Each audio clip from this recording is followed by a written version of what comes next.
avoid these 6 big mistakes in selling your home. Right, and we're going to hop into it, and then we'll get into our introduction later. So number 1 is going to be your list price. So if you think your home is $250,000, I'm just making up a number, but it's a 3-bedroom, 2-bath mobile home that's kind of older and not in the best area, this might not be the correct number. I'm just giving a quick example. The problem is if you're asking too much for this house, it's going to stay on the list for longer. People are going to ignore it. They're going to look at the selling price and determine that there's something wrong with it, even if you knock the price down later after 30 days, 40 days. The problem with that is all those people who skipped it, now someone looking on realtor.com or Zillow.com or whatever the website, or even Alan Victoria, they look and say, hey, this has been on the market for 45 days. Why is this still on the market? And it becomes a negative. So you don't want that negative affecting the price even worse. So therefore, whole point really here is market analysis. No?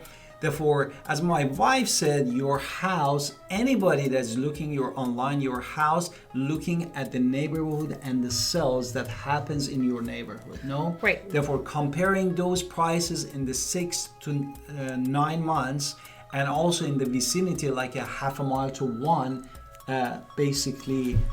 miles from your house, and the houses that is very similar to your house from the amenity point of view, from the square footage, from the year of the build, everything comes to that we call it CMA, no? Right, now also last thing we're going to say, if you price it too high with the outcome, it's going to sit on the market. People are going to think that there's something wrong with it. They're going to force you to lower the price.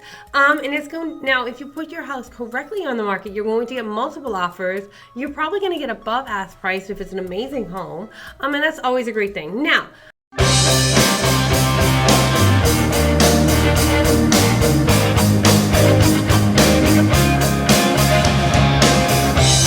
hi, let's do our introduction. Hi, this is Alan Victoria. Welcome to our channel and podcast. And if this is your first time in our podcast and YouTube channel, make sure you subscribe and get notified. Honestly, we call text all the time at 252-327-3357. We love talking to you. Do not be shy. Also, don't forget our buyer's guide and the seller's guide in the description below, especially that seller's guide if you're watching this video.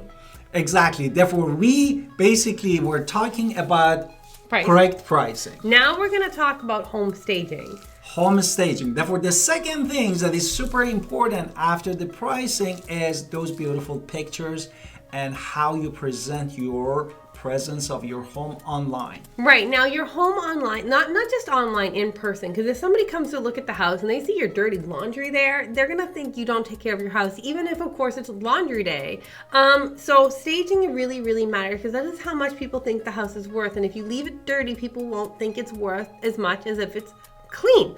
So you want to make sure that it's clean, inviting, welcoming.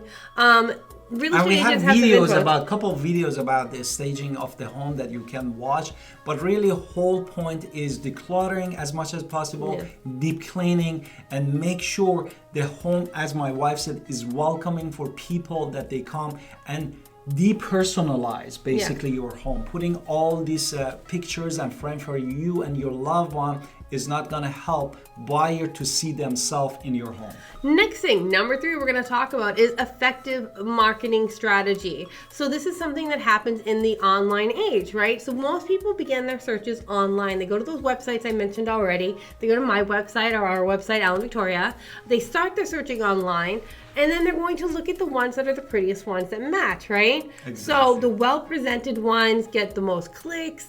The most clicks are going to get the most views. That means you're also more, which is going to lead to likely to more people coming to actually see the home.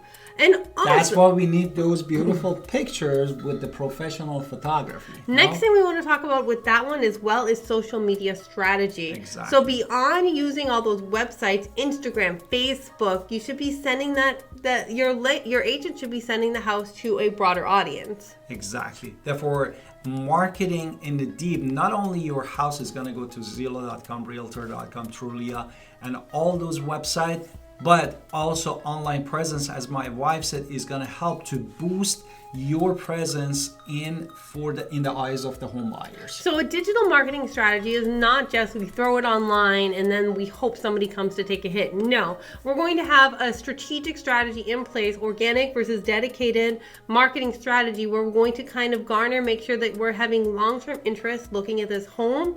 You're going to have repeat business looking at this home. And you want to make sure that you continually have traffic to this home. So the more traffic you have, the more likely the viewers are going to see, the more offers you're going to have.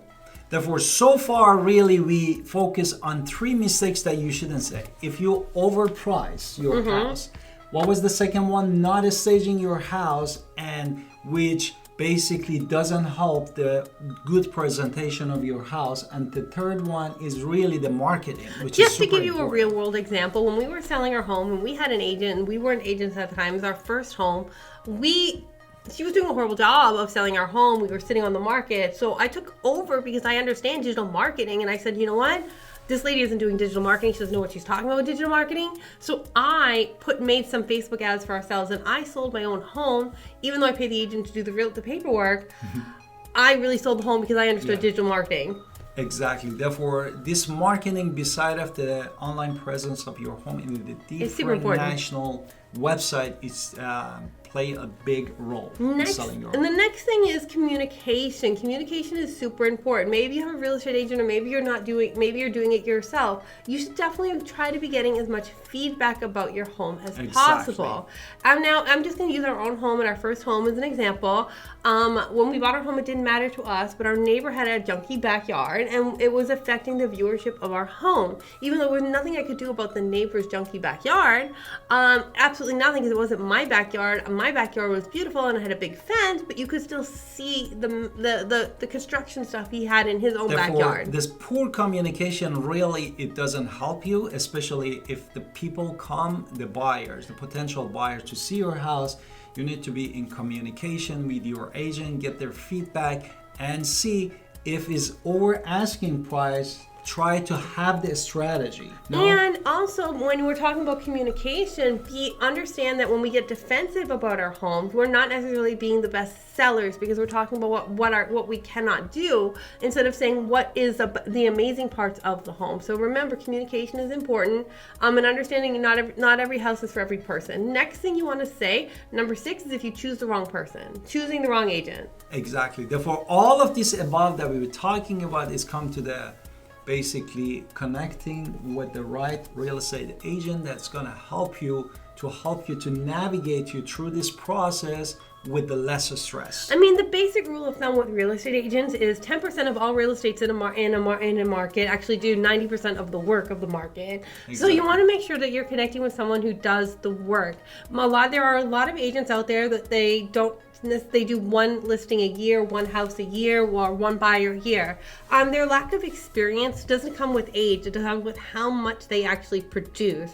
So many agents are going to sell one or none. So you want to work with people who actually do the work all the time, which is something I want to kind of stress, because if you work with people who do the work, your house is going to get sold. Exactly. Do you want to add anything else? No, I think I said everything about how amazing we are, and you should call us. And don't forget to call us at 252-327-3357. Thank you for subscribing in our channel and writing us a comment. We love to connect with you, and see you in the next podcast and video. And don't forget to get the seller's guide in the description below. Exactly.